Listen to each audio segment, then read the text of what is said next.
Greetings to everyone. Can you hear me?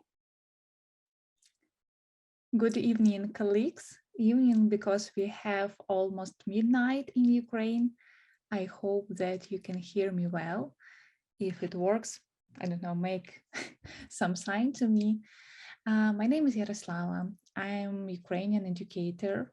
I was a teacher. Now I work with teachers on their self-development programs. And during last 8 months, I have a great opportunity to work with Ukrainian teachers in their difficult time. And I see how many people we have there. So my warm hugs to all to you, because it's a little bit difficult to speak with all of you having this time in Ukraine. So I would like to work on a short topic. My topic for today is about empowering teachers and students. Of course, it's not about only teachers and students, it's all about all Ukrainian people who stay in Ukraine right now. I stay in Kyiv, so we have different times.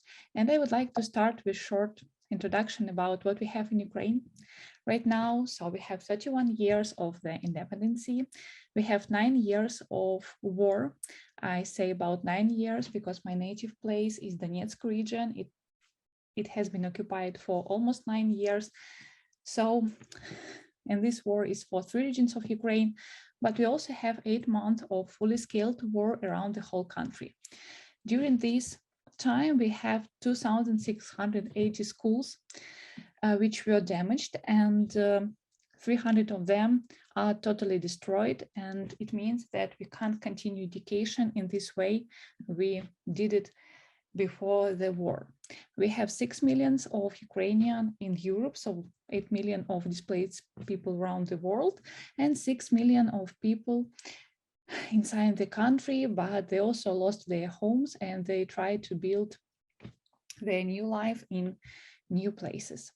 It's all connected with education, because me and my colleagues from NGO Svitoria now need to work with education for children from occupied territories. And it is the most hardest thing we have right now, because we don't have an opportunity to meet with them. We don't have an opportunity to keep them safe. And we have a huge risk with teachers who need to stay on occupied territories, but to work with their children on Ukrainian curriculum, etc. We also need to support teachers and their mental health. You know, it was a big surprise to me how brave our teachers are, because starting with February, in March, April, they had classes with their children, and they spent great classes in bomb shelters, in occupation without good internet connection. And you know, I speak about that in my voice, so it's a little bit difficult for me, so sorry for that. And also we need to support safe education for everyone. It means that we need to take care about children we have in our classes, but we also need to take care about teachers, which sometimes spend their way to their schools with air sirens or something like that. I have only one picture for today. It's a picture of our education right now. This is a picture of the Ministry of Science and Education of Ukraine. It's a new one picture because it has been done 2 weeks ago. It's a city center of our Kyiv. And you know, when we have such a view of our education, of course, is our mission is to restore education process and access to quality education for more than 7 million of Ukrainians children. It is what we do in Svitoria. I have only short presentation about our NGO, but before the war, we had an aim to give education for all children via all Ukrainian online school. It was connected with pandemic, but everything we've done during the pandemic became useful in these days of war. So we really happy that we have this pandemic time. And you know, it's like a short lesson from all this story, that all challenges we had 2 years ago became our strengths right now. I don't know, maybe you have your own example of such stories in your country, maybe some lessons of pandemic time became your real life today, but in Ukraine we have a great opportunity to test online education during 2 years of COVID, and now we have just online education. Also, we work on mental health support. We have webinars, courses, groups of interest for teachers. And it was a moment when I met Maya firstly. So, my warm words to all your community, because Maya webinars was one of the most important during the summer, because as our teacher said, they had not training, not webinar, but healing of their souls. And it really, like not just words, it's what we feel right now speaking with great people who support Ukraine. Also, we work on educational media to develop educators, and we deal with hot tasks and crises we have right now in education. They are different, but it's not the point of our meeting today. What I would like to share with you, maybe what helped us to stay connected nowadays. And I would like to highlight these words like stay connected, because I think that the main idea of everything what is happening in Ukraine right now is that we are learning to stay connected with people we have around us. We are a big country. We have 45 millions of Ukrainians, and of course we have different parts of Ukraine, different cultures, different relationships. But during 8 months, we had a great, like maybe lesson number 2 for today, that only staying together, we can stay alive and feel safe. And what we do for this staying connected is to run sessions of support online. We meet our teachers, we meet them weekly, we have huge webinars, we have even offline meetings with them. Some of them are staying in Kiev, some of them are in different parts of Ukraine, but we're trying to find safe places and to meet with them and to speak with them. And I had to like 3 quotes which helped us during the spring, during this summer, to stay moving our projects. The first one was a comment to Maya's webinar that today I came for learning, but unexpectedly I found healing. But also we had, great thoughts about, for example, I understood that my anger gives me power to deal with pain, so I do not feel guilty about such emotions. I hope that you accept all your emotions, but in our culture, the culture of Ukrainians, it's bad to be angry or to be upset. So sometimes we try to suppress these emotions and don't allow ourselves to feel them in this full scales. But during the last 8 years, we found that to be angry sometimes helps to have our borders in this way we want to see them. And for example, I need to stay strong for my children and students, but I don't need to wear a mask of positivity. It's also like words of one of teachers from Kharkiv. It's the region of Ukraine which has the same border with Russia and Belarus. And also we found that we need to stay with our children, we can support them, and we know how to deal with them, but we don't need to have this feeling of false positivity. We can share with our children true emotions, and we can support them with our sincerity and with showing true emotions we have and speaking honestly about everything we feel right now. Another point which works for us as for people who work with Ukrainian teachers, we try them with their routines. We try to do their methodological support. We propose them different activities for children of different ages. We propose them to volunteer, and sometimes teachers from Lviv, it's the part of Ukraine near to Poland, work with Kharkiv children to support them and to support their colleagues, understanding that sometimes they feel easier than people who have their homes closer to the hot war. Another point we found is to show the positive example. Maybe it's not like correct words, positive example, but we as a team of Asvitoria, as educators, we try to move on. And we know that some teachers, some children we work with, they see that like life is continuing, and the best way we can do is to live right now and don't wait for better times or something like that. I don't know if we have, like rights to have about conclusions we have, because the war hasn't ended. And of course, we will have new lessons and new ideas during future months. But right now, working with teachers and with children, I strongly believe that first of all, we need to stay connected no matter how difficult it is. It's about personal relationship with each teacher of Ukraine, with each child of Ukraine. Today, I didn't have my electricity and I wasn't sure that I can join our event. And I was upset, but after that, I understood that I did everything I can for today. And I try to stay connected with you. And I have the same feeling when I work with Ukrainian teachers. Another point is to be with teachers even in the hardest days.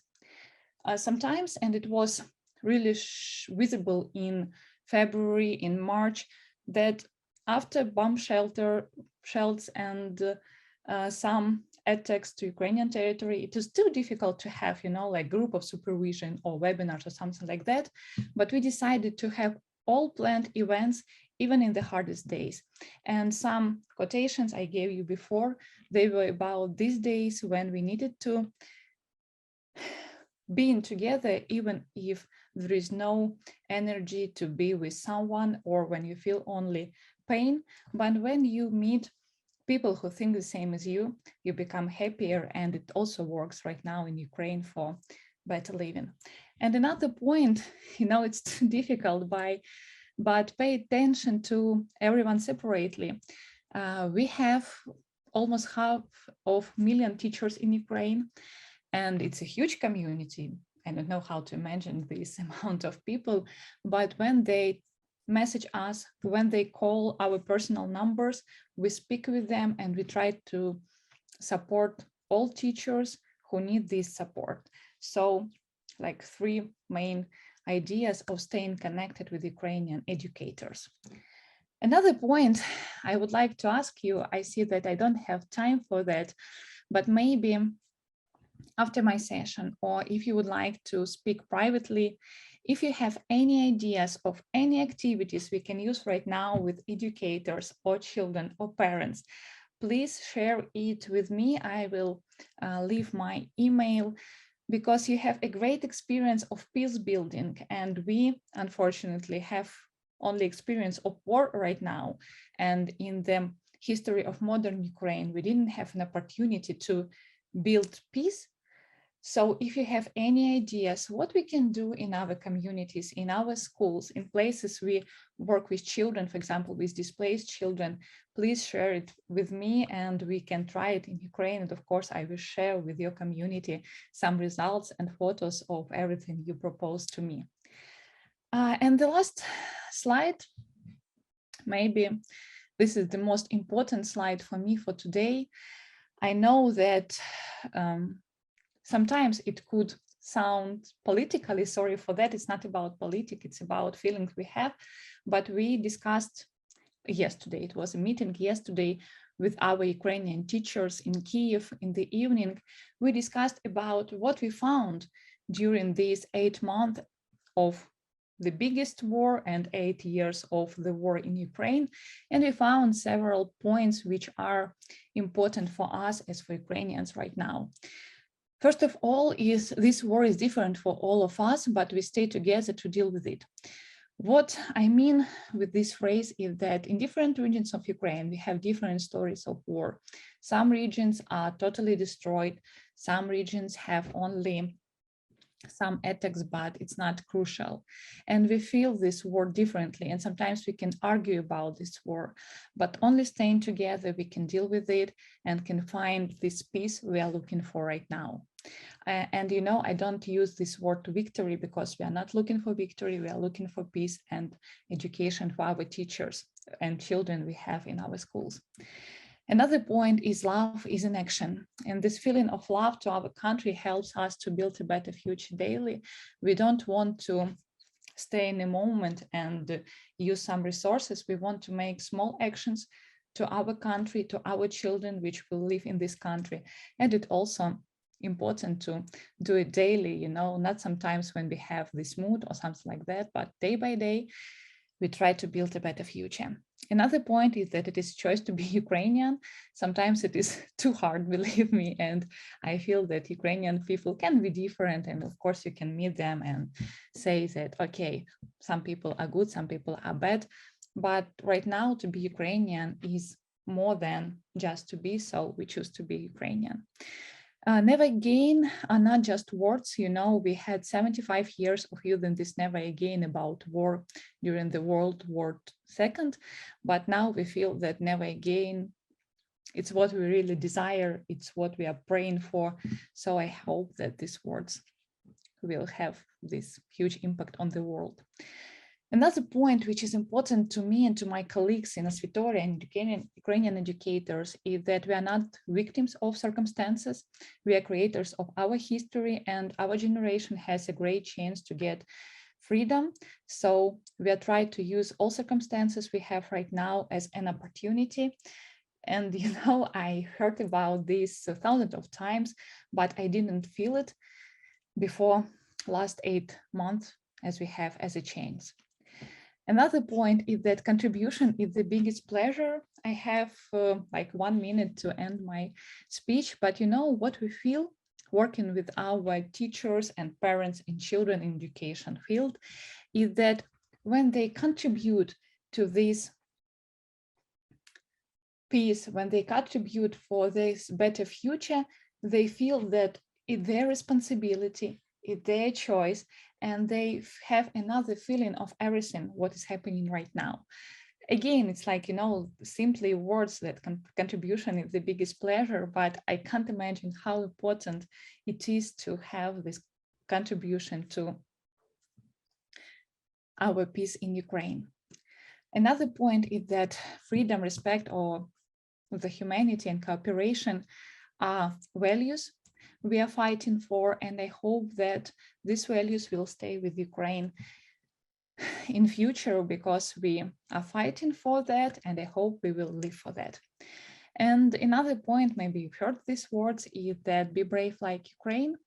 And these words, they are too popular in Ukraine, and I didn't have an idea why these words are so popular among Ukrainians. And I found yesterday, speaking with our teachers, with our colleagues, that when children hear these words, be brave like Ukraine, they have this feeling of history, they have this feeling of contribution, they have these role models they would like to be alike, and they also understand what is the key point of their nation right now. All the things, they are not final, because as I told, we can have years of war before and we don't know the result of everything we have. But the main idea is that we are trying to stay connected. We are trying to stay connected with Ukrainians. We are trying to stay connected with the whole world. And I would like to say thank you for this 20 minutes of your time. Hope we can meet one day. And maybe if you have some questions, you can ask me. But as I know, I don't have time to answer you, but we can speak with you via emails. I will share it with Scott, the same as my presentation. So I'm waiting for your ideas about activities in Ukraine. I hope to see you soon. Thank you so much.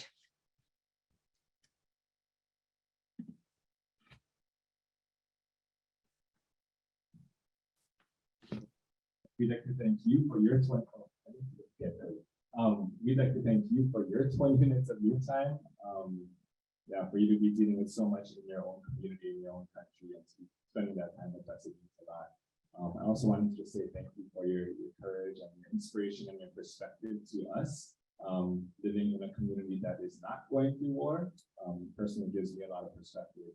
Not to diminish any of our issues that we have in our community, but to hear about some of the challenges and the creativity to get around those challenges is really inspiring. So I think we have time for one question. Carrie, did you want to say something like that? I just wanted to add,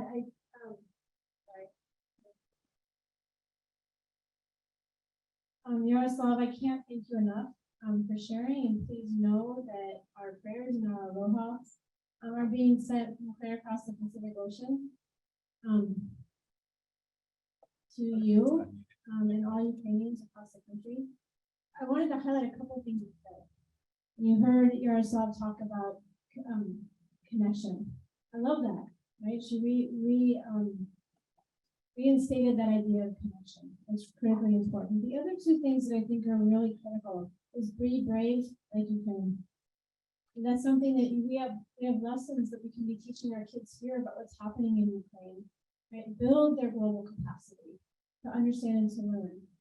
And never again, and holding those words. I almost got my water bottle that says never again starts with you, never again starts with me.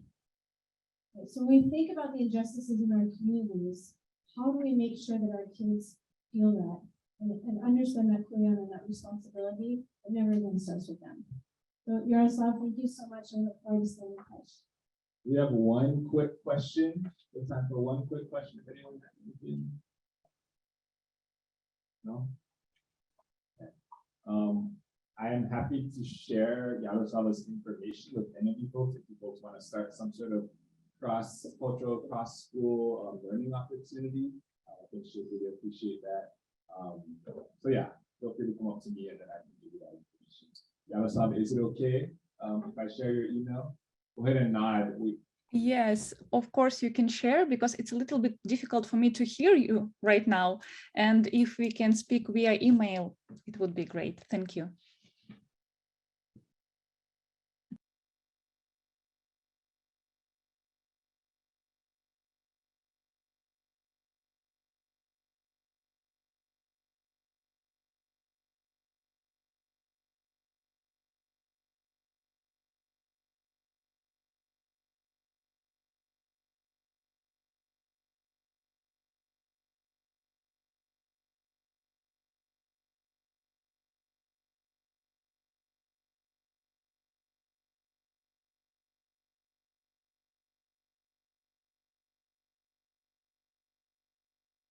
Trilingual poet, talk show TV host, rapper. He's a professor of intercultural communication at American University.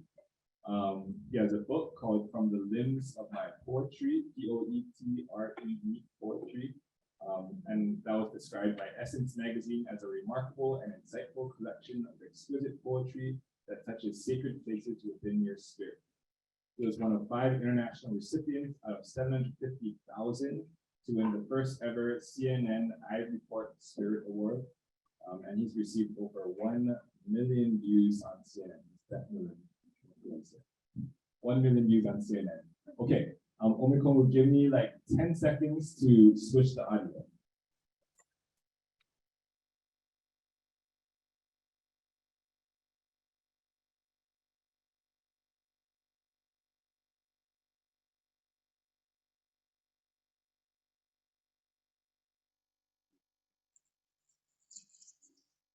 We're good? All right, awesome. Hello, everyone. How are you? Thumbs up. What's up? Awesome. So it has been mentioned that I'm a poet. So if it's okay, I'd like to start with a poem. Is that all right with everybody? Awesome.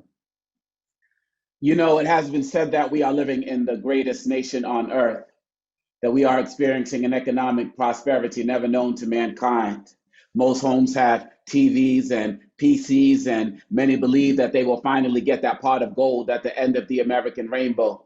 But are we really living in the best of times or the worst of times? Because through time, it has become quite evident that we have never lived in a paradise of heaven sent proportions. For if you take portions of everyone's respective lives to form one collective memory, you would soon see that we are all living in a crazy world. For what does economic affluence mean to the man who lost his family because he fell in love with Wall Street? What do millions of dollars in reparations mean to that Holocaust survivor who would happily spend her last dime to see her family just one last time? What about that African American soldier who was slain in World War II at the hands of a Nazi, but whose family will not see his name in any of the history books? And where is heaven for that slave descendant who has yet to see his first dime after 350 years of unpaid labor? I mean, what does a chance at a great education mean, though, to that Latino who voluntarily loses his language, culture, and history in a vain attempt at assimilation? or that Native American who in his own nation is refused his piece of the American pie because he arrived at the table without his reservation? What about that Korean employee working at Mickey D's who can't even be proud of a war her people could have won because she lost her unarmed son at no gun read?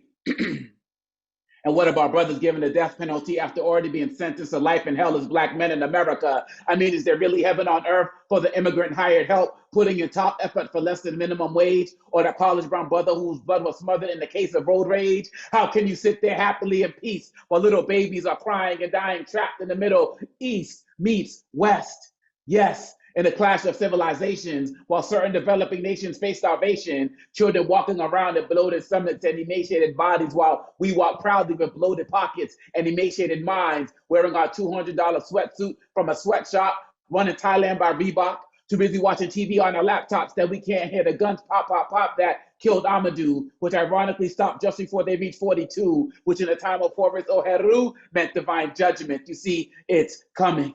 So can you emerge from your matrix long enough to see that there can be no rich without poor and no peace without war, that there's only a need for Ivy Leagues as long as community colleges strive to be respected by the mainstream, that there can only be developing nations at the bottom as long as rich nations live lavishly at the top, and that there would be no billionaire record executives without negative lyrics in hip hop? The next time you look into the mirror, stare deep into your eyes and realize that the good life for you is nothing but someone else's hell. So it's really all just a gigantic wishing well, so that all of us who have experienced success bless the world of our knowledge and not live comfortably on the edge of selfishness. For if you spend your entire life devoted to material wealth while drinking and smoking yourself into declining health, if you choose not to take the time to serve those less fortunate than we, then this insane world will be arriving at your door much faster than you can blink and sooner than you think. Thank you. All right. Now, I appreciate that. I'm going to take a little bit of water here. Thank you. I'm here in DC. We don't have that nice air that y'all got out there, so I appreciate that. Now, look, I wanted to start off with that poem because it grounds us, or at least it grounds me, in the work that we need to do if we are to continue to be serious about being peace, about building peace and creating peace in all of our spaces, whether we are educators in the room, whether we are organizers in our community, parents, whatever it is. Just a quick logistical thing. I want to end with another poem after we do Q&As. It's about a 90-second poem, so just in terms of time, I wanted to put that out there. Because I believe at the end of the day that if we're not mindful daily of the issues and challenges that we're facing in our society, we're not fully going to be prepared to be able to really deal with them and create that beloved community that so many of us are passionate about. So what I want to do with you all today in the time that we have before we go into our Q&A, I want to talk about 4 simple things that we can do as peacemakers, as peacekeepers, as people who are just passionate about peace. And this is very simple. I call it the LEAD model, LEAD. And the 4 steps are very simple. They are listen, educate, advocate, and decide. I want to start with the first one, which is L, which is that listen. Do me a favor, everybody say listen. Awesome. So look, the first thing we have to do as educators, as activists, as members of our community, is we have to spend more time on that within part of your 7 core values. We have to spend more time listening to ourselves first before we engage in anything going out there in our communities. Do me a favor. So one of the things that Scott didn't mention in the bio is that I'm actually a magician. Well, okay, I'm not really a magician, but I'm gonna do a magic trick with you all. Do me a favor. Are you ready? Are you ready? Are you ready? Awesome. Point at yourselves and look around the room. Awesome. What you will find is that most of you all are pointing at your heart and only a few of you outliers are pointing at your head. You see that? Now, of course, we always get the outliers, just a couple of people. I got skills, my skills transfer across states. Anyway, why did I ask you to do that? Because really at the end of the day, you got to listen to what your heart is telling you and not listen to your mind. Because your mind is going to lead you to your fears. Your heart's going to lead you to your passion. Your heart's going to lead you towards peace. How is heart spelled? H-E-A-R-T. What's the root word of that? It's here. You got to hear what your heart is telling you every single day. It's telling you what's right when you're scared to speak up. It's telling you what's right when you're afraid to get out there and challenge yourself and maybe risk losing some friends or losing a job, because you know what's right. You got to focus on listening. There's a reason why the words listen and silent are made up of the same letters, because you cannot do one without doing the other. So what I need everybody here to commit to today is focusing more on listening to yourself first before you get out there and get bombarded with what everybody else's good opinions are of who you are and what you should or should not be doing. Once you do that, it allows you to create the space to start really interrogating yourself and your background. Start asking yourself questions that will help you develop that other core value, that critical thinking that is needed to be able to take yourself to the next level. Have you ever sat down and started to think about when was the first time your race made a difference in your life? Have you ever thought about when the first time your gender made a difference in your life? The first time your economic status or your ethnicity made a difference in your life? Because a lot of times those first experiences are negative, but we suppress them thinking that we've overcome them in some way, shape, or form, but they're still playing at us in some way, shape, or form. If you're not listening to that, then you can't do the healing that you need in order to be able to serve our community. Great philosopher, Jay-Z. Well, I think he's a philosopher. I teach a class on Jay-Z at American University. Come through, audit the joint. It's hot, I think. He said, you can't heal what you don't reveal. You cannot heal what you don't reveal. So some of us got so much pain within us that we're not able to do the work we need outside of us in our community. That's listen. The second step is educate. Everybody say educate. When we're talking about doing the work in our schools, it was Derek Bell, the father of critical race theory, who said that, despite our best intentions, if we don't really take the efforts to educate ourselves on the issues that are going out there, we become a bigger problem to the system that we actually end up helping the system that we're trying to dismantle. So in short, if you're not really getting out there to educate yourself on the issues, you are actually becoming a bigger part of the problem and not the solution. So what do you really know about what's going on out there in our society? One of the issues that we have to understand as peacemakers and people who believe in peace, you cannot use the language of our enemies of peace to support your arguments and to build your platform on. You got all these people out here talking about critical race theory. They don't even know what it is. They have no idea what it is. But if you, as someone who believes in peace, is out there using that language, then they're winning. They're winning. All of us as educators, we need to do a deep dive to look at if the language that we're using in our daily actions, do they represent peace, or are we basically regurgitating the language of colonizers and imperialists? As somebody who teaches international development, I'm talking to my students all the time. Why are we still using terms like third world, developing country? Why are we in this room still using the terms like minority, whereas Black and brown and indigenous people were part of a global majority? It doesn't make sense. Is the language that you're using disempowering before you even step out of the gate? You got to check yourself on that, because why are we still using terms like disability? As peacemakers, as people who believe in peace, my challenge to you is to do the work needed to get rid of every word from your vocabulary that is disempowering towards a particular group, and do the work needed to find other terms. Why are we still using terms like people of color? I'm sorry, Scott, that's a whole workshop for another day. We have to come back and do that. When I come to Hawaii, we'll get it in. Terms like BIPOC, did it ever even make sense to use terms like BIPOC, Black and indigenous people of color? Really? Are we using terms just because they're catchy? We got to do better. That leads us to advocate. Everybody say advocate. See, once we've done the listening, once we've done the educating on ourselves, then we start doing the advocacy work in our schools. What does that look like? That can take several different forms. It can take, number one, I think one of the first things you have to do as educators is you really have to make sure that you're coming together with the parents and building an agenda together for that school that you're in. Because one of the challenges we see is because so many parents are busy working parents, and they're like, the parents who we need to hear from never come to the school. And so you got to make sure that you're going to reach the parents where they are, reach the students where they are outside of the classroom, and make sure you're actually hearing them. A lot of schools across the country, they do these like diversity surveys for their schools, and then like only 35% of the parents will respond, and the school leaders are like, oh yes, we got 35% of the, what about the other 65?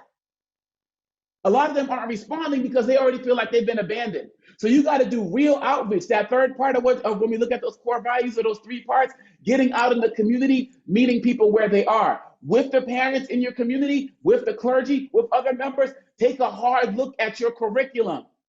Is your curriculum creating students who see themselves, seeing the possibilities of what they can become? You, the people in the room right now, you're the ones who can create a better picture of that curriculum and augment that. You have to be able to do that. Are we really developing culturally relevant instruction? Working with, you may be working with educators who don't know what that is, but you do. Are we taking the time to really work on building that? Are we really doing the work to incorporate the arts in the classroom? We know that arts budgets are being cut, but with the beauty of social media, with the beauty of Zoom, with the beauty of all of these things, there are so many active ways that you can bring arts into the classroom. One of the things I love to do with students when I do my poetry workshops is I like to have them do brainstorm activities, and then I work with them on creating poetry that they perform in the classroom. There are simple ways that we can do that if we are committed. We can't have the mentality of, well, our budgets are being cut, I cannot do this. No. With the social media that we have now, with technology, you can be more creative than ever. You cannot lose the arts education. Art saves lives. It saves lives. We all know this. You don't have to be a poet or a rapper or a painter to be able to do these things. Reach out. We just had the sister who just spoke, who's talking about all of the things that she's doing in a war-torn region. And we have our challenges here, but if they can stay innovative in what they're doing, we can be innovative here, but it doesn't happen if we don't talk. And it doesn't happen if we don't have decisive action. That's the last step. Everybody say decide. You got to decide that this is the work that you are going to do no matter what. In a society where people are trying to shut you down, you got to speak up. In a society where, as a woman, people are trying to undervalue, underestimate, and marginalize you, you got to speak up. As a parent, you know that the school is not giving what you need as your child, you got to speak up. You're a community activist in the room right now, and you know that schools and communities are working to get community programs out of the schools. You got to speak up. Your silence is compliance. Your silence is compliance. Really, at the end of the day, we got to focus on listening. We got to focus on educating ourselves. We got to focus on advocating. We got to focus on being decisive. Look, every single day, raising kids in this society, my two daughters and my son, and I see what the world is trying to create. I see how the world is trying to rip away history from the books about Black people, about brown people, about indigenous people, how they're trying to use the umbrella of critical race theory to say that my history and your history no longer matters and cannot be taught. Are you going to sit there? You all in that room know better than anybody else what it means to be in a society where people are trying to erase you. The question becomes, how long are you going to let them get away with that? How long are you going to let people get out there and continually disrespect your culture? Look at where you are, some type of tourist attraction, and not know about the social justice and the initiatives, everything that you're doing to build who you are every single day. If it is meant to be, it is up to nobody but you. Nobody but you. Listen, educate, advocate, decide. Questions? Comments, pushback, feedback? Big round of applause. I cannot thank you enough, Dr. Davina, for sharing what you just shared. I just want to reiterate, listen, educate, advocate, decide. Other things that stood out for me is we need to educate on the issues of the day. Otherwise, we enable the problem. Let's not be enablers, let's be disruptors. And most importantly, let's empower our young people with the skills that they need to be the change makers that we need them to be. It starts with us. So any questions or comments? Before we move on. Yes, in the back. Oh, here. Thanks for bringing up Darren Bell.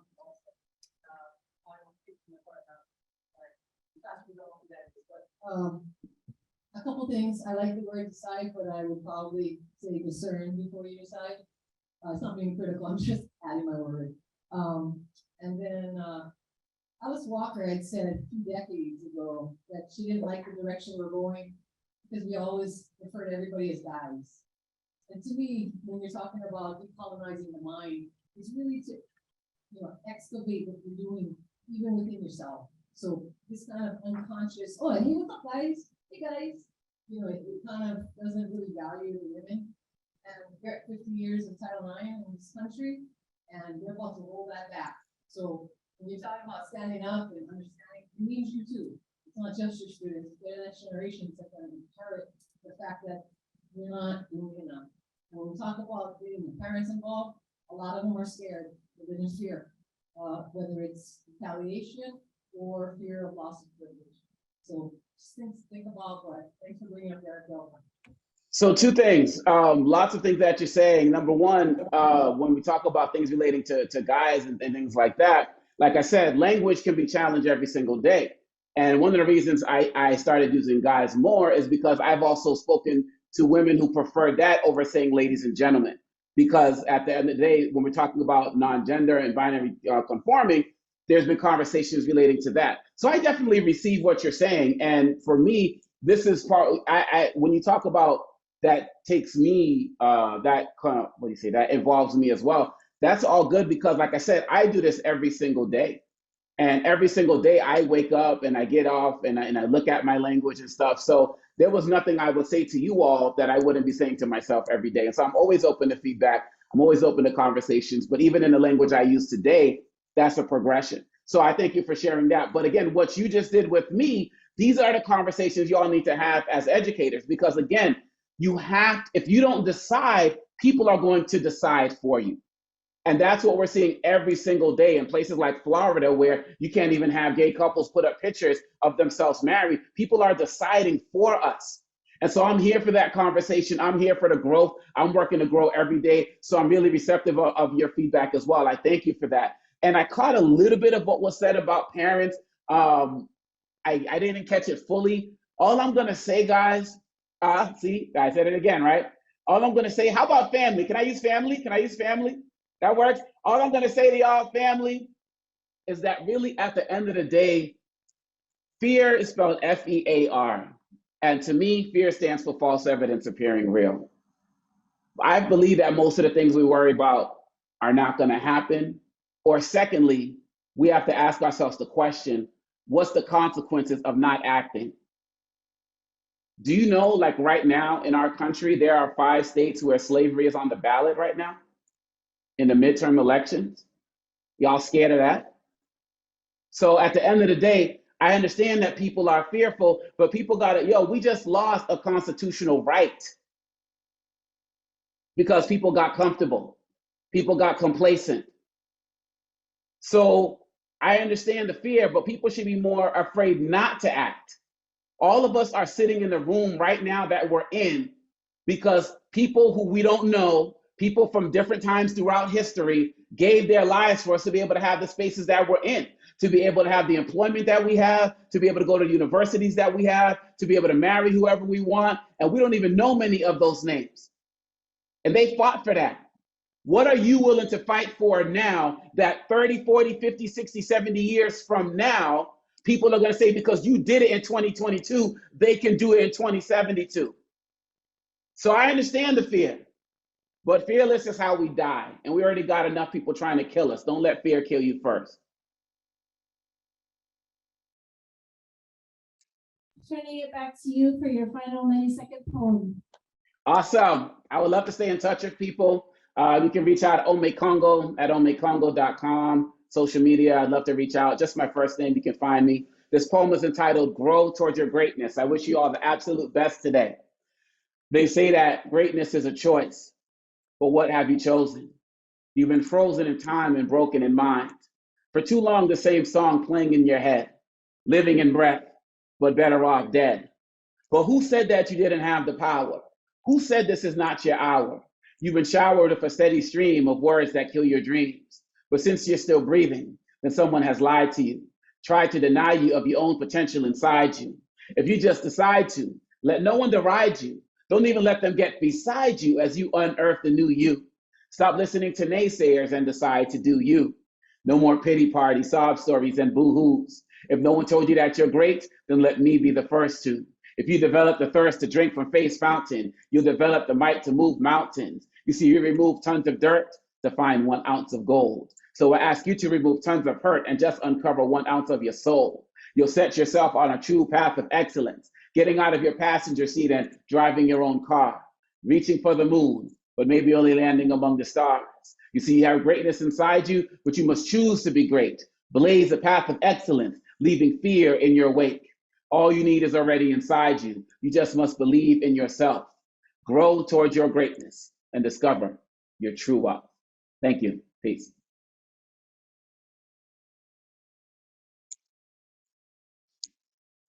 I can't imagine a more perfect message that supports connection, courage, and commitment. That was really spectacular. Thank you. And false evidence of appearing real, people should be afraid not to act. So thank you for that. As we transition to our in-person speaker today, I'd like everybody to stand up, please.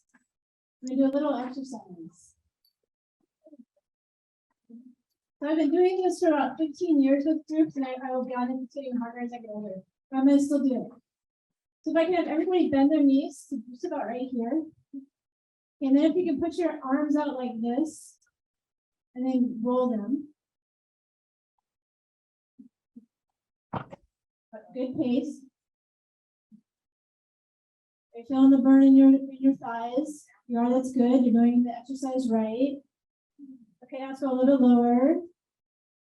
Go a little bit faster. Okay, those thighs are burning. Our bodies are getting warmer. It is this feeling. It is this muscle memory. It is this muscle building that we are doing with peace building. So go ahead and stand up. Check out your legs. And remember that feeling. It might feel uncomfortable, right? It didn't feel so great, a little uncomfortable, but you're strengthening those muscles. And that's what we're doing with peace building skills. So with that, take a little bit. Scott, are we taking a little break? Yeah. Okay.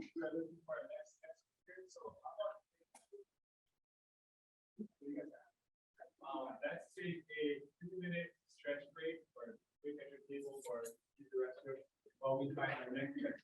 Okay, thank you.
Want to introduce our next guest speaker?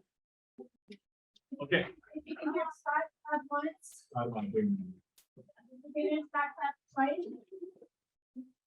Didn't want to make you feel like you're in school. Behave. Okay, our next guest speaker, we are very privileged to have a colleague, friend, great person in my life. His name is Bronson Chang, also known as the Pure Aloha Dreamalizer. He's a millennial, values-driven serial entrepreneur from Hawaii. At his essence, he is a multi-potential learner, creator, designer, healer, and most importantly, a loving husband to his wife, Katie, and father to his brand new son, Bodhi. He co-founded Eco Place House of Pure Aloha, or HOPA, one of Hawaii's most beloved F&B brands. Alongside this venture, he's building HOPA Together with its key offering of the HOPA Journal process to empower a global movement and community inspired by the best of Hawaii to nurture the intentional living of pure aloha and to encourage the realization of one world ohana in this 21st century. Without further ado, I'd like to introduce to you folks Bronson Chang.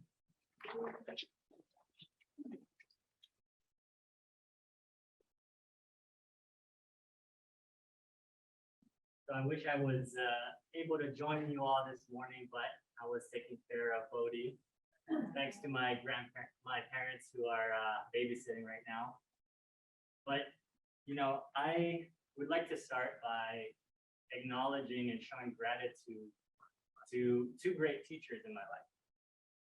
The first one taught me 8th grade US history at the University Lab School. And she wrote these words in the yearbook. Yes, that person is Maya.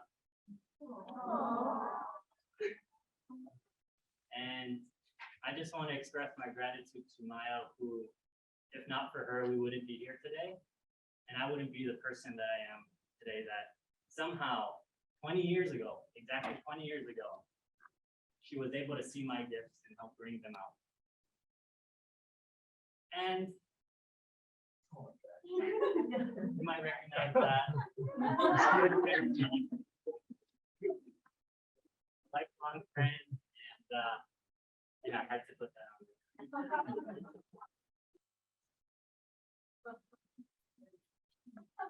The second teacher I met 115 days ago. That is my first child, my son, beautiful baby boy, Bodhi. And he's taught me more in the last 4 months than anyone else has in my entire life. So I've come here today, it's my first talk in over 5 years, to hopefully inspire you, but more importantly, to empower you. I'm going to share an inspiring story that has led to this very day, where I could share an empowering tool that you can use right away and hopefully for the rest of your life.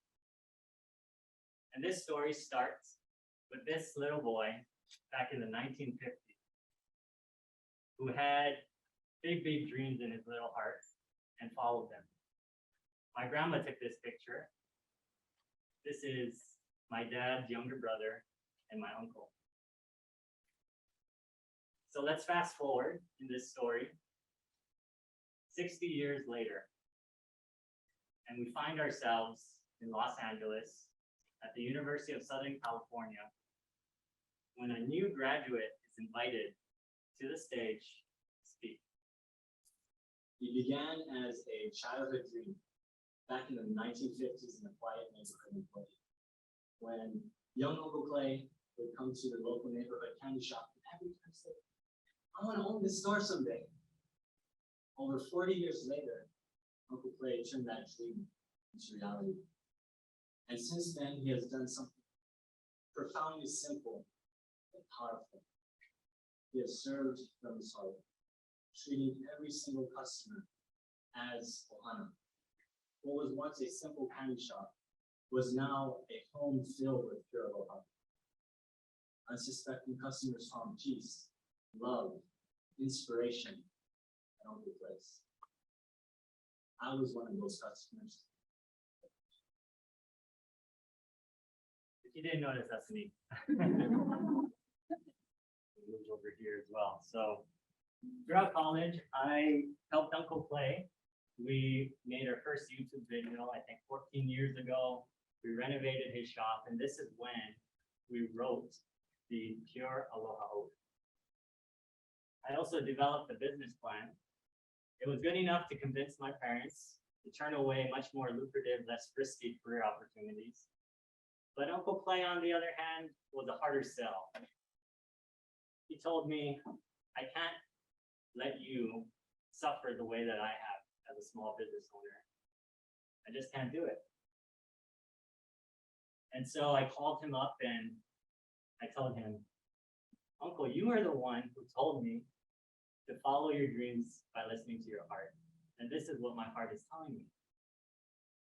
There was a long silence.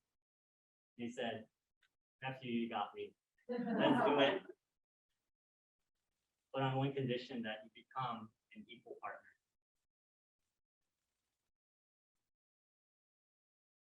And so let's go back to this speech when we shared the vision of building the first house of many, many more. We envision that one day there will be an Uncle Clay's or a role model where people can truly come together as one. So after that speech, I flew home and got to work. We crowdfunded from the community. We built our house from scratch. We trained and recruited our first team of hosts and servers. And we developed recipes to turn Hawaii's favorite snack of shaved ice to an all-natural version. And finally, a year later, we were opening the first House of Pure Aloha.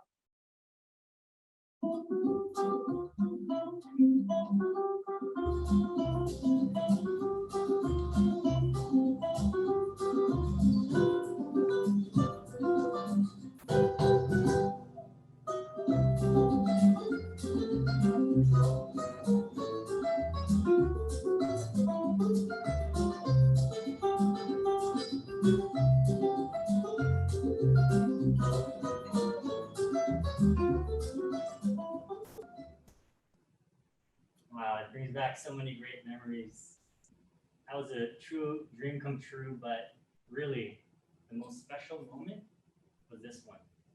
When a beloved mentor and master storyteller, the late Pono Shim, gave his blessing and shared these prophetic words.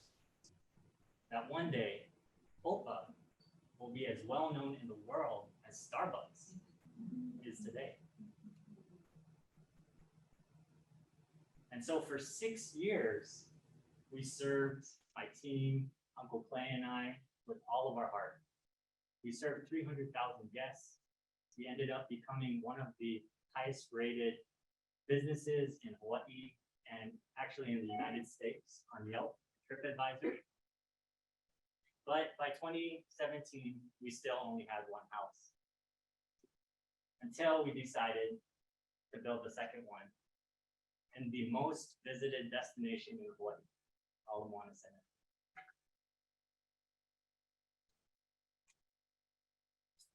And this is where the story turns. So today I will be sharing as vulnerably as I can something I've never shared in public about Hopa's story and my story. So here we go. Opening Hopa Ala Moana was really tough. We faced budget overruns, permitting issues. A few months before opening, my lung spontaneously collapsed for the third time in my life, and I required major surgery. But we finally opened 5 months late and 10 days before my wedding. That was unforgettably officiated by Maya. But right from the get-go, Hopa Ala Moana struggled. We bled money month after month.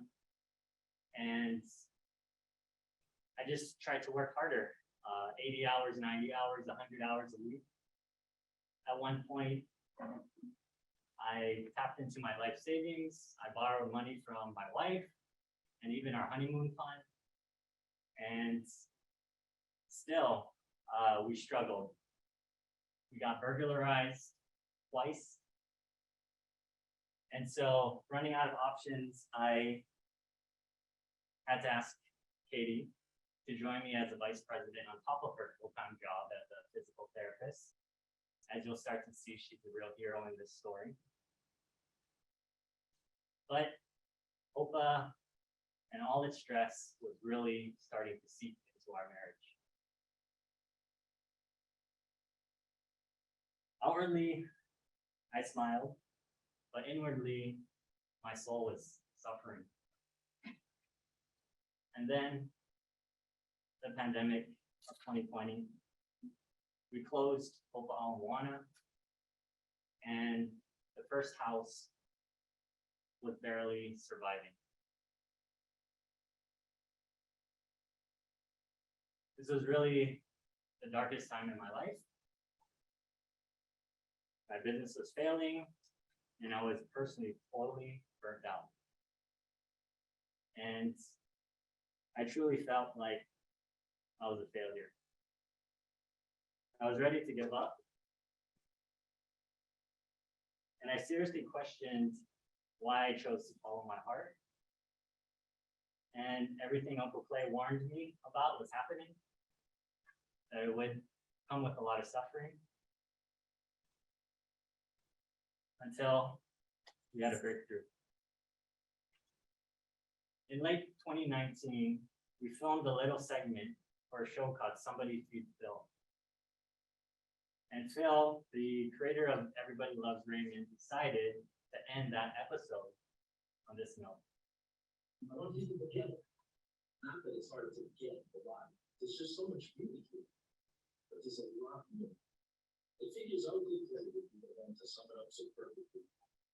Just gonna read you a little bit of what's on the wall at the Shabazz place, the pure aloha hope. I solemnly promise to live every heartbeat of my life on this day on with pure aloha. I will unconditionally love every person who crosses my path in life as a fellow member of our one world Ohana team. So I want to thank Uncle Clay, and I want to thank everybody I met, the wife from all over the world, who come to make this place a real diverse and beautiful culture for setting an example of how we can be. Do you guys ever get sick of that? All right, Uncle. All right, not everything can be the first nothing beautiful. Go on.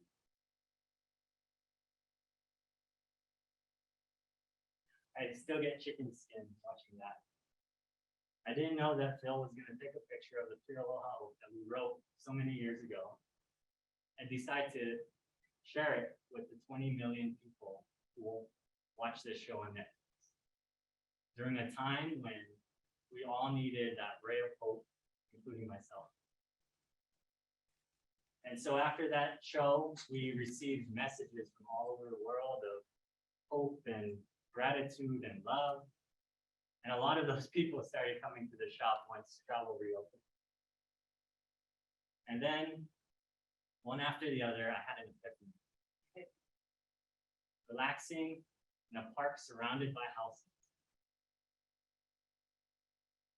It hit me like a bolt of lightning to change one word from our original vision. Not build, transform.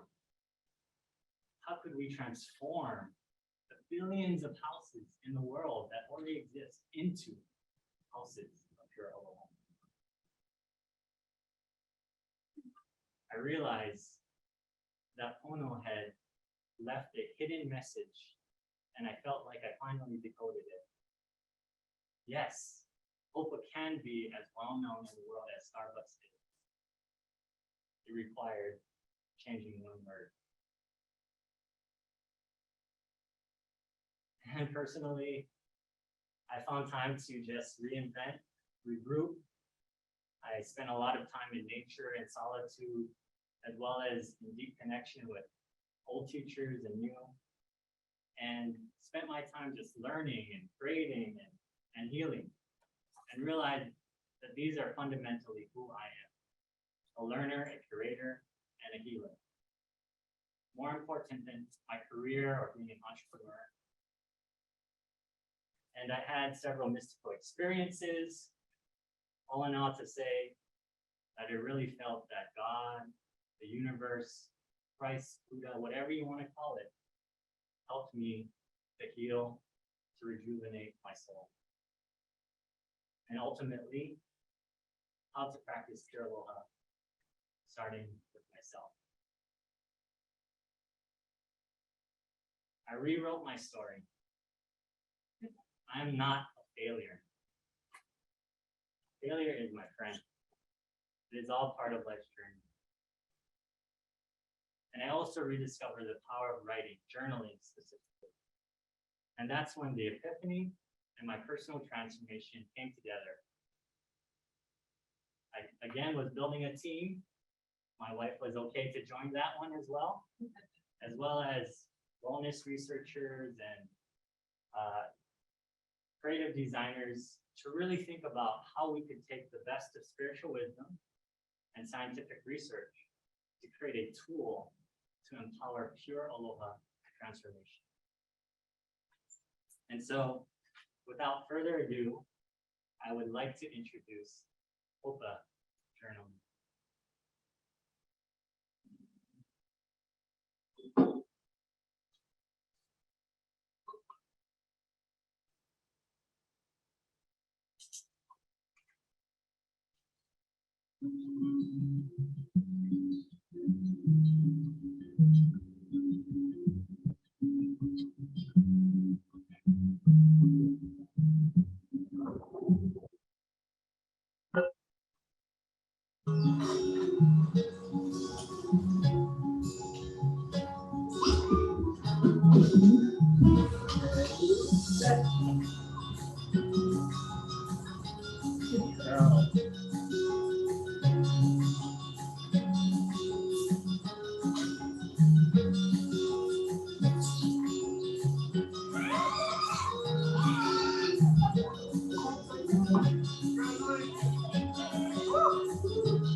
Hopa Journaling, a tool to transform yourself with aloha.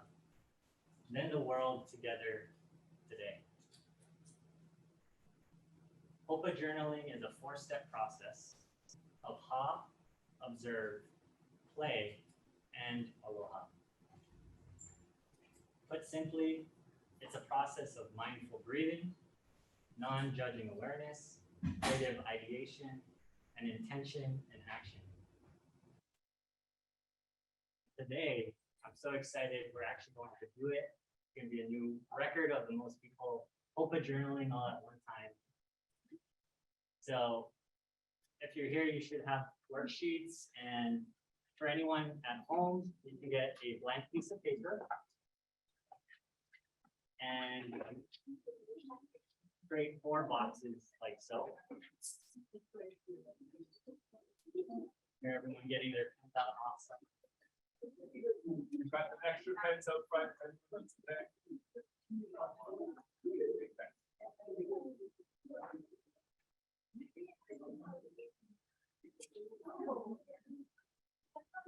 There are some, wow, people are so great. So then what are you writing? I didn't put it on. You're going to write as so, ha, the top left, observe, play, and aloha.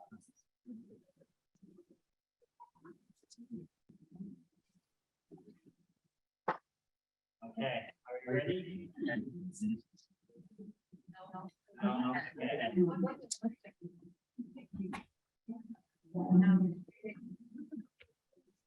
Okay.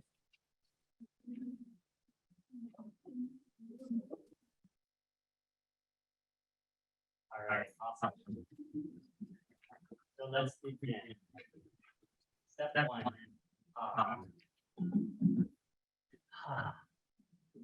as in breath of life, as in aloha, the presence of the breath of life. Ha, it's the first thing you see when you enter this world, and the last thing that we give when we leave it. Did you know that on average we take 20,000 breaths a day? We miss just one and it's over. I understand that. My mom's told me that. And so the way we practice Ha and open journaling is to actually trace the infinity symbol as we mindfully breathe. Okay, so we're gonna do this for 30 seconds. And yeah, just let your pen flow, tracing the infinity symbol as you connect with your breath. Breathe deeply into your belly. Feel that connection.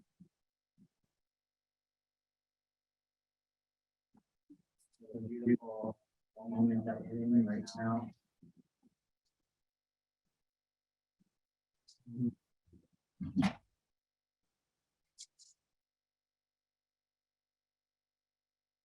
Awesome.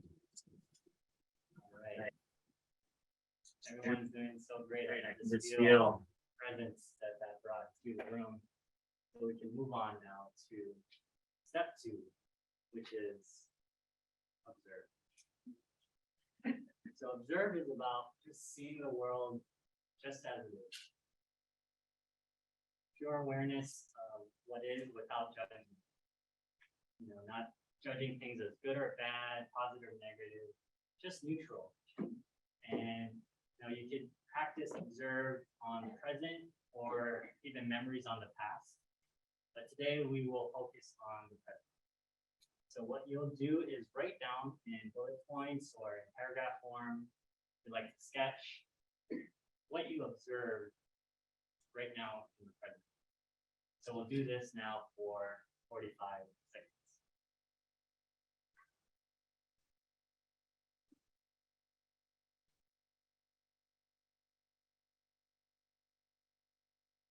Some things that could help are observing what you see,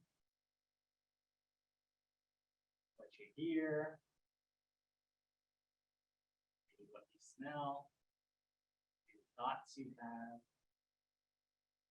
any emotions or sensations in your body.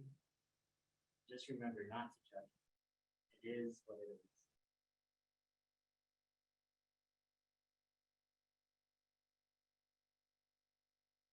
Last one. Awesome. Everyone's doing really great.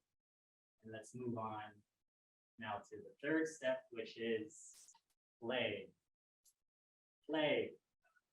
This is where we use our childlike imagination and capture the creative ideas that are possible.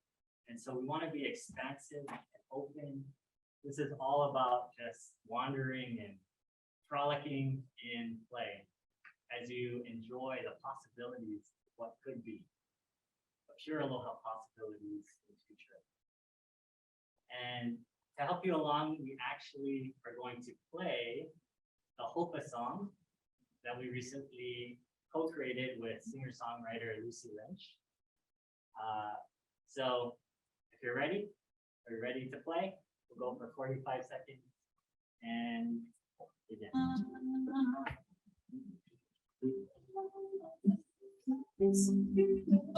Living this life, Hawaiian paradise, living your aloha, spreading the light. You're an island of paradise. Mountains and oceans and sun-kissed rivers, embrace who you are and this life gives you shivers. Connect with the aina, the soil of your soul. You are a part of a piece of the whole. Celebrate each day. Take your time to live.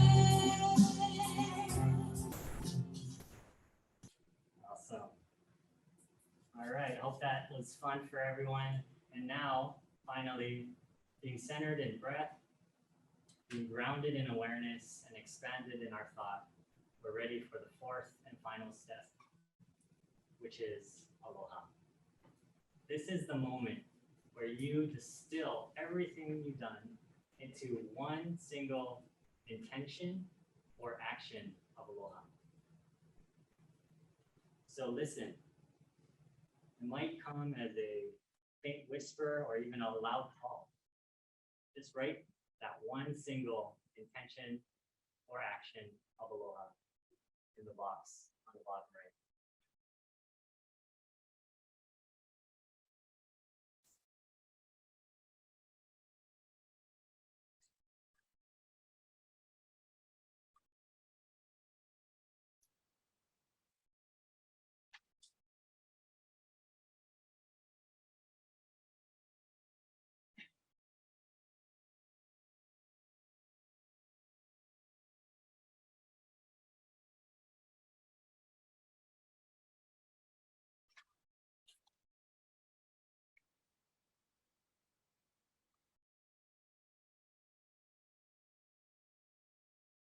All right, awesome.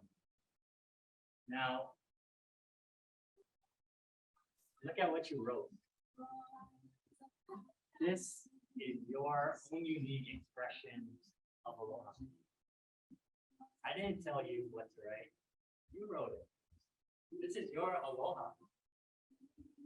So this is your truth of aloha. And if you're ever lost, go back to this. Use this as your guidance. Use this as inspiration or encouragement. This is your aloha.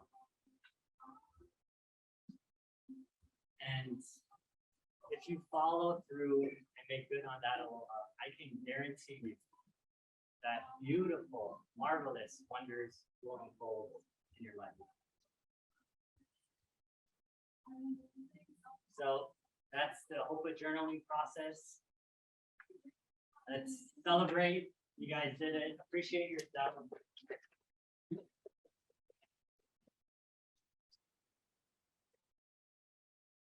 And yeah, share with a neighbor maybe what you wrote very briefly in your aloha box.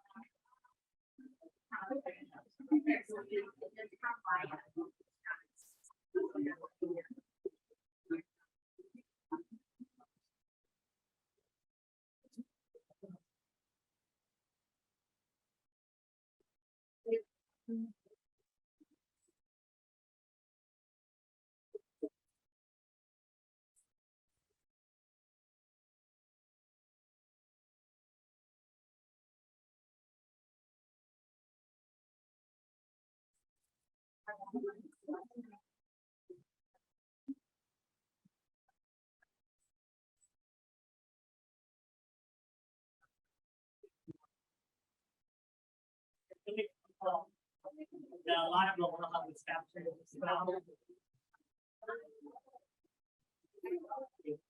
So much.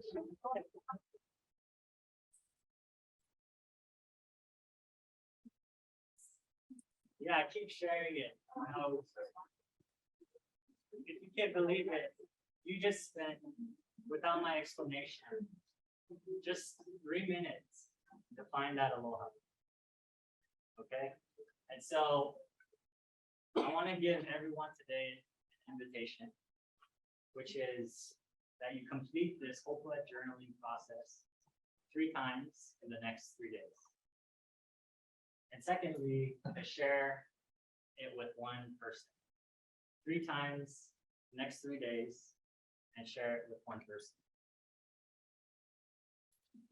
Ha, observe, play, aloha. This is something that will become easier and easier. And to help you along, think about maybe when or where you might want to do Hopa journaling. It could be in the morning with a nice cup of tea or coffee, maybe a break at work, or on a stroll at the park. And I know some people say I don't have 3 minutes a day, or I can't write down on a piece of paper. So we create the 1 minute paperless open journaling process. This is actually something that hit me so strongly that what we're talking about is more than journaling. We're talking about these fundamental principles that can be practiced in this sequence to help us discover aloha. So in 1 minute, take one breath. What's one observation, one idea, and then can you find that one intention or action of aloha? And I want everyone to know that each of us has a special page to write that belongs in the storybook of Hawaii and humanity. Open journaling is one way we can add our page, and it really is our tool for collective aloha intelligence as we unearth our collective knowledge and unleash our collective wisdom. In other words, through Hopa journaling, we can come to understand what and how to live aloha. And then, most importantly, practice living and being it. And so, to bring this whole story full circle, I want to bring back Ono, who taught me one of the most profound interpretations of aloha that he was taught by Auntie Ilahi Paki. Akahai, lokahi, olu olu, ha'a ahonu. Many of you know that this is actually in our state law as a revised statute in 1986, also known as the Law of the Aloha Spirit. And finally, I'd like to turn to this prophecy that Auntie Ilahi Paki shared in 1960. That the world would turn to Hawaii as they search for world peace, because Hawaii has the key, and that key is aloha.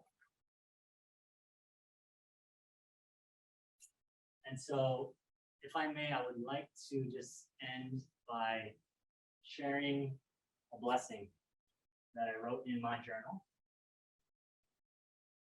And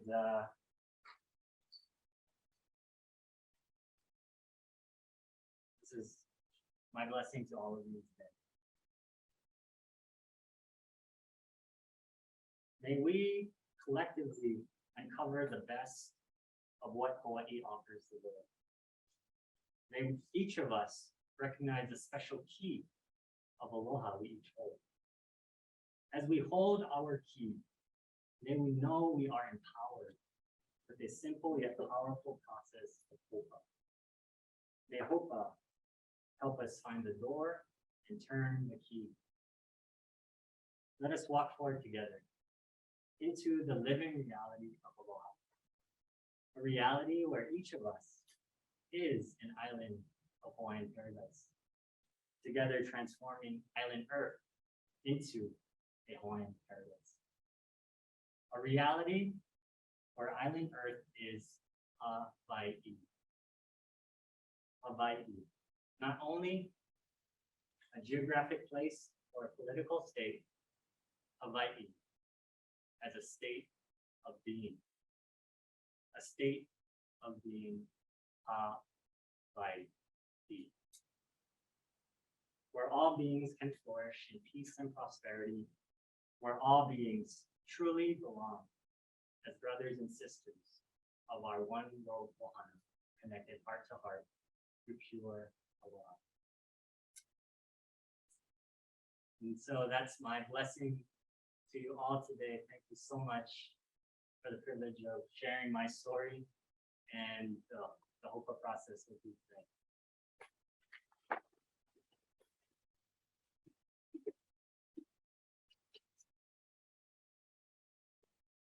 And lastly, I just wanted to dedicate this talk to Pono Shin, who 6 months ago left his earthly life after a brave battle to cancer. I'm sending all of my love to the Shem Ohana and Pono is not far away. Thank you, Pono, for teaching me through example and through story the true reality of aloha. And sorry, encouraging me to share my story of aloha, which I have today. So thank you, Pono. And if you'd like to learn more about Pono, his work and his legacy that continues through so many of us, as well as is led by Nikki Tomita, who is also an 8th grade teacher of mine, along with Maya. You can visit malamaponofoundation.org. And yeah, lastly, I just want to invite now one of our team members, Jen, who can share more about how to connect with us going forward. Aloha, my name is Jen Vermette. I moved to Honolulu last summer and fallen in love with my life here. And I started to collaborate with Bronson earlier this year over our love of journaling and community and lifelong learning. And I invite you all to join our journey, give us feedback, as our Hoopage Together journey is very new. And on the back of your worksheet from earlier today is a QR code where I invite you to take out your phone, and while this experience is still fresh in your mind, to scan the QR code and fill out the survey to give us feedback. And I'd love to be in touch with you later today or through the internet to allow our Hoopage journaling process to come to your community, to your schools, and to your houses to transform them into houses of pure aloha. Thank you. Mahalo.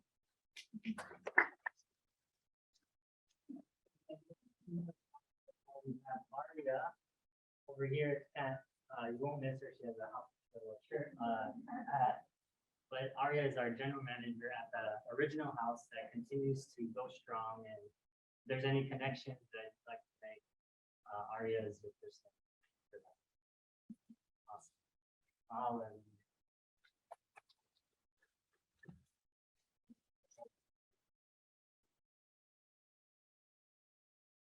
Thanks again to Bronson and his team. Let's give them another round of applause.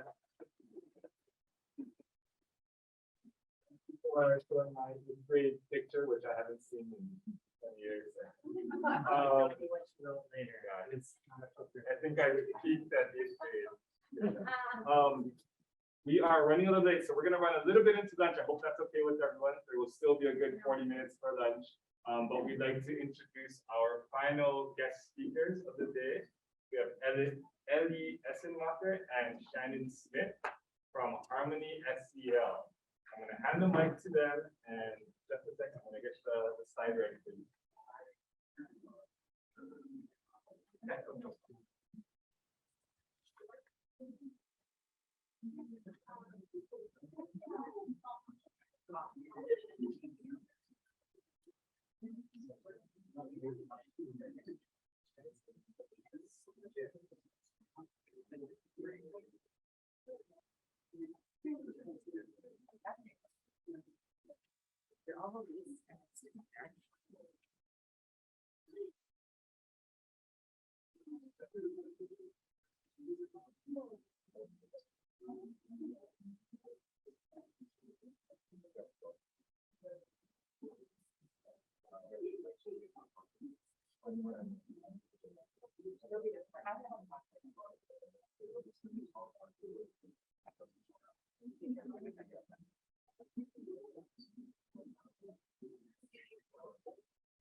Start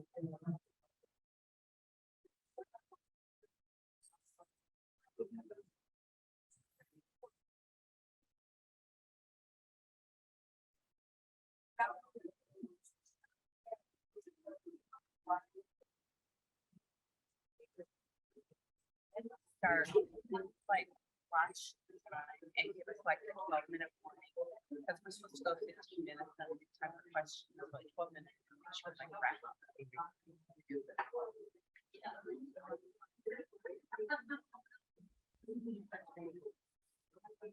Aloha. Aloha.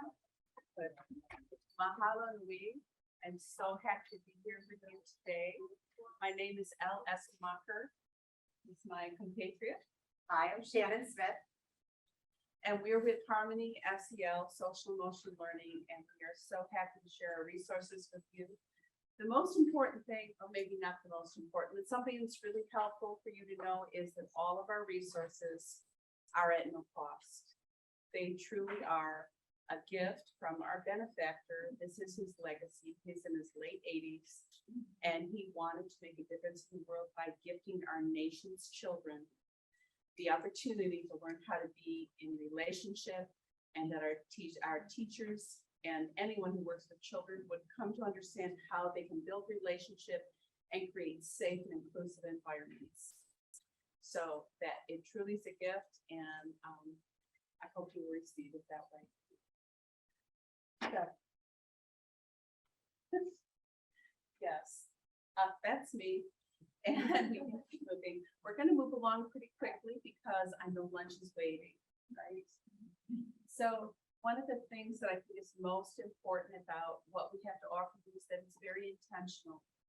And I think this is an audience that is well ready to receive that more than most.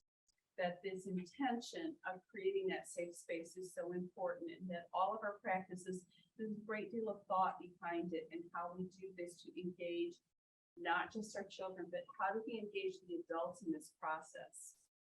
And keep moving. And Shannon, please jump in at any point. All right, so on our Harmony portal, everything is online now. We've moved to an online platform. We started off running around the country with lots of kits and hard copy materials of all kinds of wonderful things. That's how I was introduced to this program. And then, of course, the pandemic hit, and very quickly, in a matter of like 3 days, we had to make it shift. Maybe you're tired of the word pivot as much as we became tired of pivot, but there have been some blessings and some really wonderful things that have happened because of that once we embraced it. And I feel like with the shift that we've made, one of the greatest things that I think we have to offer is that it's so much more accessible to a lot of people. We don't have to show up with our luggage and all of those kits. We can give you the portal, and anyone, anywhere can have it. And there are two sides to our offerings. We have the everyday practices that are about the strategies and really are about creating that safe space. I think it goes along with Jessica, you were talking with Hopa. Like, what are the things you can do that are not about teaching SEL, but about living in connection? And how do we embed that it's just, this is how we do it, right? And that the children, the adults, all start to be in sync with each other. And that when someone new comes to the community, it's very easy for them to learn that flow, because it is, this is how we do it, and it's welcoming and it's comfortable. So there are 3 parts to our everyday practices. We have Harmony Goals, the meetup. She might already be doing, you might call it daily wrap, you might just call it circle, you might call it meditation. I'm working with the Archdiocese, and that is their time for prayer. We are very flexible and can work with anyone, and hopefully helping them embed what we have to offer in ways that are helpful to what they're already doing. And the third practice is Buddy Up. And it's about ensuring that we make connection, that every child has the opportunity to make connection with every other child, that no one is excluded. Because in any group, anywhere, there is always going to be that someone who is unlovely or feels unlovable, and that they deserve to be included and part of the family as much as anyone else, right? The other side of our platform is about lessons and activities. Shannon, I don't want you to stand up here. Come on, here. Come on, here. No, and share. I just want to add to that, our everyday practices are exactly what you're talking about. It's authentically embedded into the entire school day to build community and to really increase that sense of belonging, right? Allowing students to have voice, allowing students to have choice. And the meetup is a really democratic process. I was a teacher for 20 years and I did use meetup, and I was in circle and I was raising my hand and we were building this together as a community. So it really created that sense of social responsibility, that everybody is valued, seen, and heard. So, just adding to that, I love our everyday practices. They're simple to implement it. And I really feel like so many beautiful programs out there that are transformational, but this one is, it really creates that climate and culture in a classroom. And then the lessons and activities are a little more, I'm going to take this off just for now, are a little more specific to the SEL competencies. So we worked with Castle, we looked at self-awareness, social responsibility, responsible decision-making. And so you'll see lessons on diversity and inclusion, empathy and critical thinking, problem solving. And with each of those, they're grade level, they're leveled. So we go pre-K all the way through 6th grade. And all of them, again, are centered around relationship building. So you'll notice that they're interactive, that the kids are working together to solve these problems, to learn together and to interact. So when you go to that portal, which there's a lot of resources, I really highly suggest just going and exploring those lessons and activities to see what we have to offer there. You can write it down. It's harmonysel.org. Easy to find. In the lessons and activities, the early grades, PK through 2nd grade, the lessons use stories to allow children to develop an understanding and respond to those and interact with those stories to develop those concepts. And with the 3rd through 6th grade, the lessons and concepts are developed through games and activities. So it's much more social and connected interaction that way. It's developmentally appropriate then. Yeah. So our everyday practices, those are the 3 practices that we have, and they don't require a whole lot of time. You can spend more time if you choose to, but some of the things that get in the way of people implementing these kind of practices is constraints of time. They feel pressured. They have curriculum. They have other things demanding their time.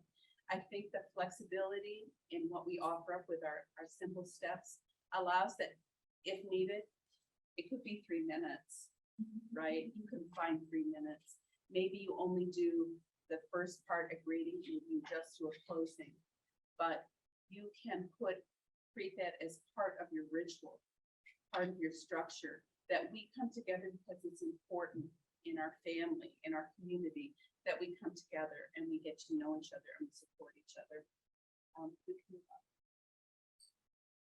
The lessons, Shannon talked about the structure of the lessons and the activities, and we do have a 3rd edition. We started with, I must have started with the 1st edition. I wasn't working with the company at that time, and online we have the 2nd edition. And now we have launched very recently our 3rd edition with some added features that I think are really helpful.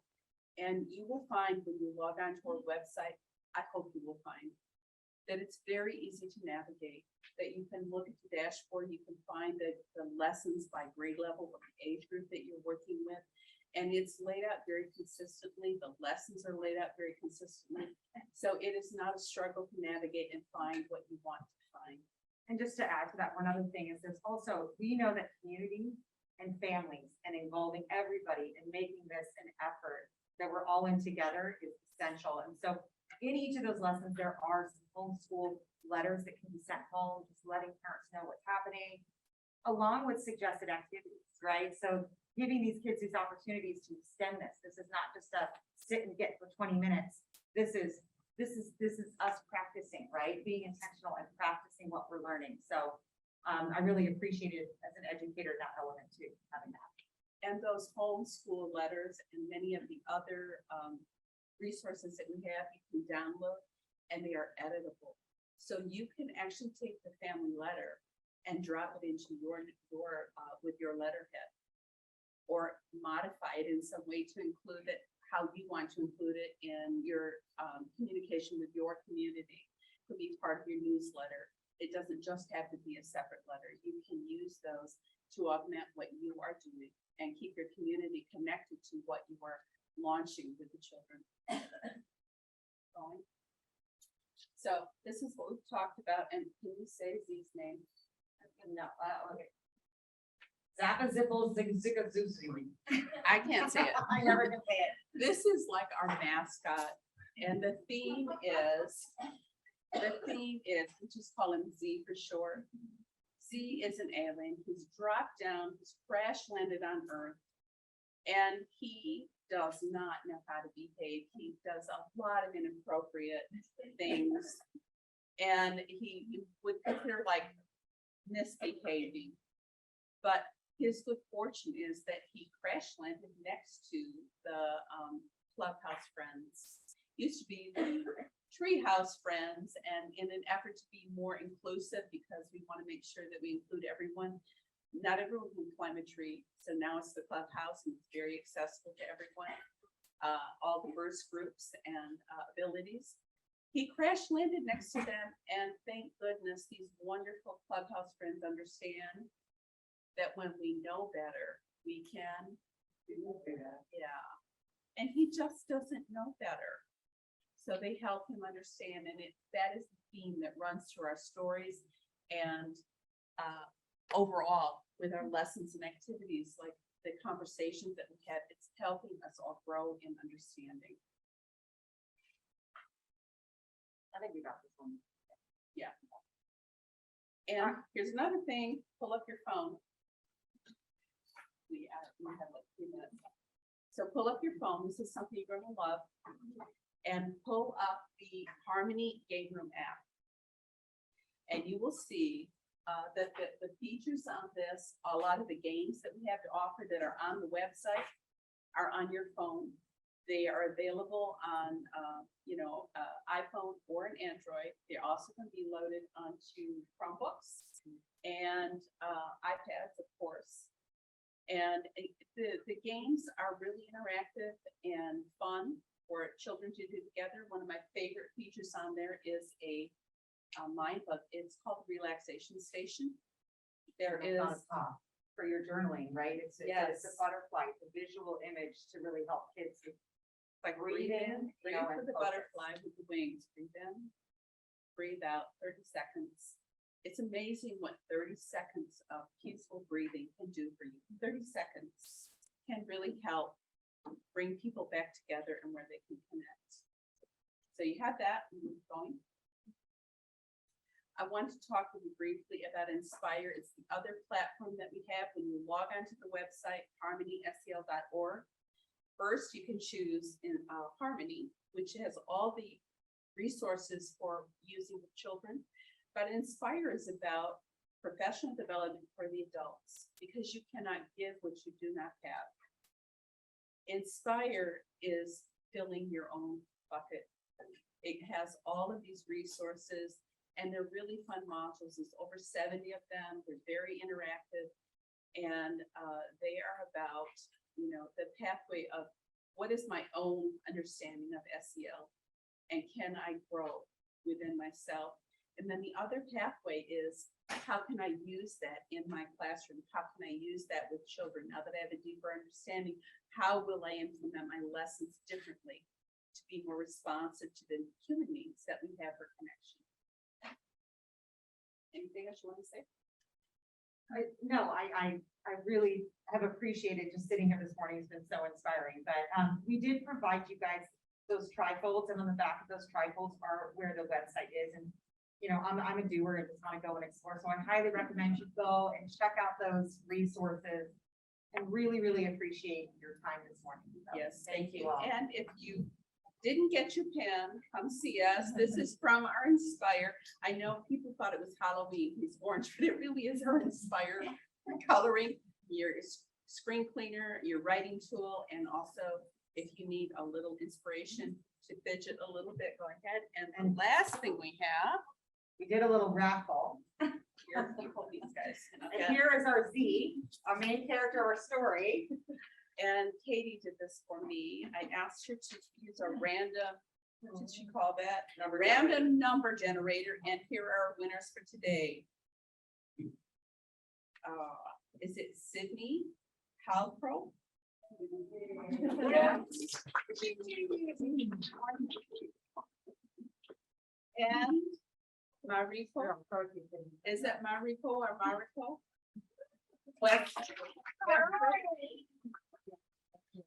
Thank you for your time and attention. Mahalo nui. We are so grateful to have been included here today. Thank you. Thank you.